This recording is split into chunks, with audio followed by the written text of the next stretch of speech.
कुएं का विवाह। एक बार राजा कृष्णदेव राय और तेनालीराम के बीच किसी बात को लेकर विवाद हो गया। तेनालीराम रूठकर चले गए।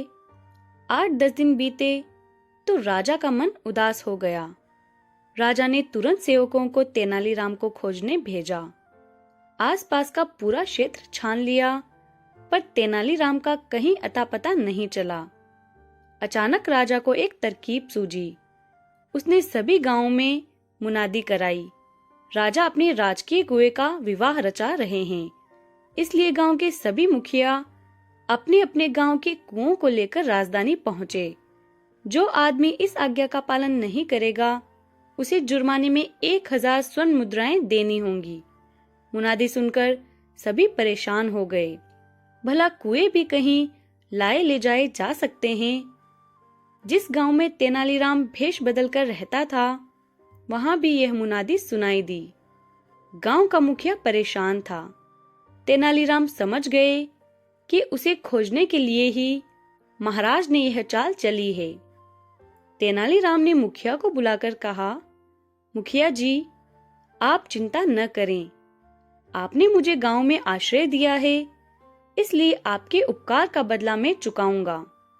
मैं एक तरकीब बताता हूँ। आप आसपास के मुखियाओं को इकट्ठा करके राजधानी की ओर प्रस्थान करें। सलाह के अनुसार सभी राजधानी की ओर चल दिए। तेनालीराम भी उनके साथ थे।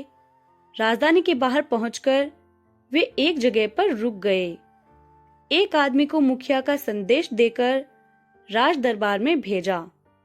वह आदमी दरबार में पहुंचा और तेनालीराम की राय के अनुसार बोला, महाराज, हमारे गांव के कुएं विवाह में शामिल होने के लिए राजधानी के बाहर डेरा डाले हैं।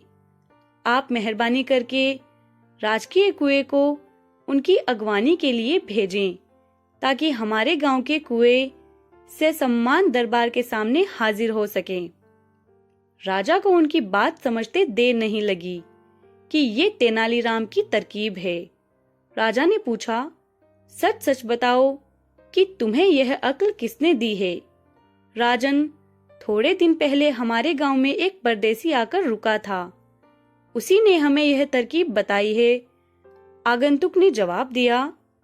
सारी बात सुनकर राजा स्वयं रथ पर बैठकर राजधानी से बाहर आए और ससम्मान तेनालीराम को दरबार में वापस लाए।